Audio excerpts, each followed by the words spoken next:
It's finding yet another reason not to let immigrants into this country, is what I hear people saying.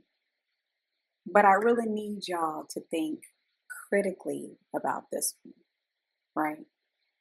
As you know, when immigrants come into the country, they are medically screened for communicable diseases. This is just a precaution, right? Screen them for TB, gonorrhea, amongst other things. What Trump's new rule is saying that, hey, amongst these things that we're screening you for, if you have obesity, diabetes, if you're up in age, you got some sort of chronic health condition, you may not be allowed into the country either. All right.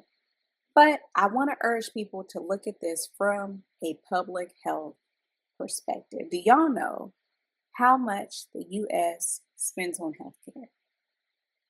And let me get a drum roll for this. All right, the US, according to data put out by the Centers of Medicare and Medicaid back in 2023, the US spends roughly, and this was in 2023, so I know it's more now, spent $4.9 trillion in healthcare costs. It gets better. It gets better. On top of the 4.9 trillion that we spend, we also have the sickest people as compared to other countries. So we spend the most, but yet we have the sickest population. I know y'all are saying, "Well, Malika, where's the data?" Let me pull it up for you. Let me pull it up. On average, other large wealthy countries spend about half as much per person on health as the US. This is according to the Peterson KFF Health System Tracker. As you can see, the US, according to this data, spends about $13,000 per capita as compared to other countries listed on here. Switzerland, Germany, Austria, Canada's way down below the spectrum.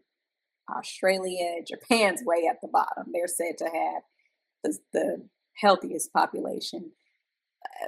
Case in point, all of these countries fall far below what the US spends on healthcare costs, right? This is a graph that shows you a bit of a better image. So the line represents the average. You can see countries listed on here, they typically fall along the average here, except the lonely green dot out there, who is the US. We're just sitting out there by our lonesome, far, far, far away from the average cost that most countries fall around. So I really want to urge people to look at this from a public health perspective and to really evaluate, is this an effort of the Trump administration to keep immigrants out of the country, or is it truly an effort to curb the already growing issue of healthcare costs in this country, right? Is this something that could potentially help our economy, right? You be the judge, you let me know, all right? Comment down below.